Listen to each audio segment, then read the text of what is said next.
everyone. Hope. Hope is coming to the stage. Hope is coming to the stage. Give it up for Hope.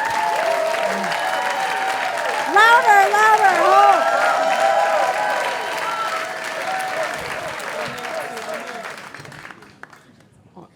Can I please make a little announcement until you started counting in time? I lost this earring. If someone found it, please give it to me. It's my favorite.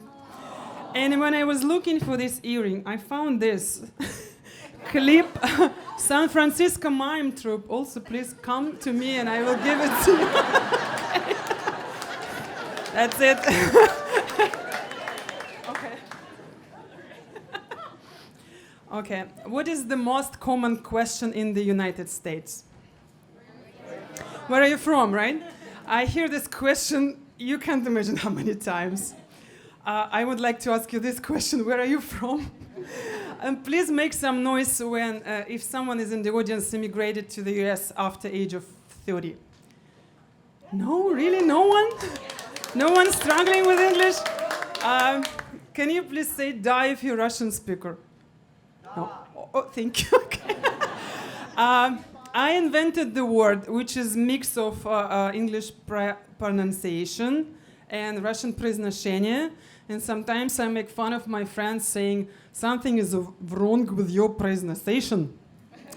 And I didn't know, I even say hi with the Russian pronunciation. My friend of mine said, you say hi with the Russian pronunciation. Like, what's wrong with my hi? He said, you need to open your mouth wider.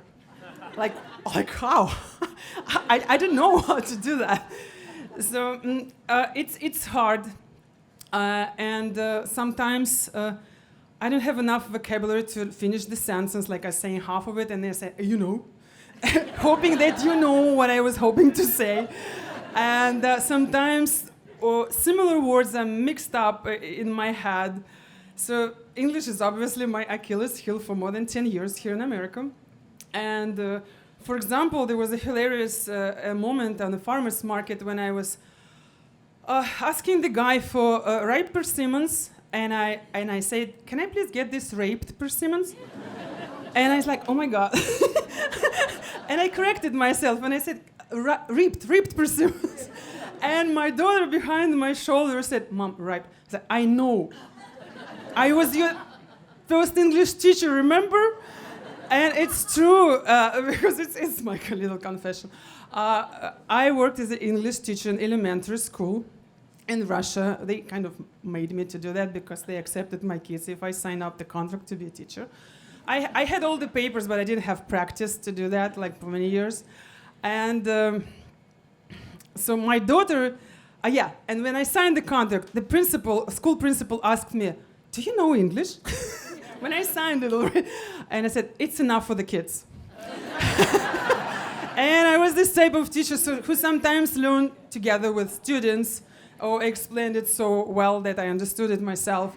And when my daughter immigrated here with me, I was 35, she was 8. Of course, it was much easier to her because these kids, they absorb language, they don't learn it. It was easier. And my speaking sometimes is better than listening, especially understanding jokes. It's such a bad feeling when everybody is laughing and it's like, what was that? And I developed such understanding smile. Like, you would never guess I didn't get what you said. Oh yeah, I didn't say a little joke like two native speakers are speaking about studying English, and one is asking another in native language, how do you learn English? And I said, I'm watching films with subtitles. And then he said in English, okay, let's talk about something. And the another one said in native language, oh, I don't understand you without subtitles. So this understanding smile doesn't help me at improv theater I was recently accepted. I got the nerve to go to audition, and maybe the director seeing some potential in me, and he just accepted me. And there was a scene, most of the time I understand a lot of things, just 99%, but there was a scene, and there were 3 chairs, 2 guys, and me in the middle, and it was terrible. I couldn't understand a single word they were saying. And I was there, and the director was looking at me like, okay, he's now regretting he accepted me. And it my perception took forever. It was maybe 1 or 2 minutes. They were talking, and it's like, oh my God, I'm a character. I should say something, but what should I say? All of a sudden, like, and then they started talking to the third person who was also on stage about something, taking drugs or something. And then improv. I said, okay. I stood up. I said, okay, I've heard enough. I've heard enough. To understand you are really bad parents, and your daughter is on drugs, and I'm taking her to the child services. It was a really good way to get out of this. And it was good scene. It turned out to be really good. And so this guy, two guys just went away, and I started talking to this guy like, wow, this scene will continue. And I would like to say that someone said that when immigrating, the person loses more than half of their personality.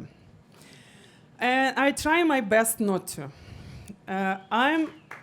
I try to be myself. I'm different here, but I'm still myself. That's why I'm here at the Moth. It's not my first time. That's why I'm at improv theater. It's not easy. It would be much easier for me to do it in Russian. In English, it's struggling. But sharing this with you, I hope that it will make a difference. And maybe you will be more understanding of people who were not born in this country and speak English not as well as you. Thank you very much.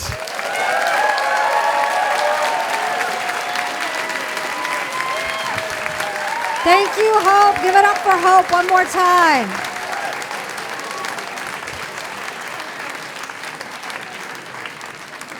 So I'll read a few slips.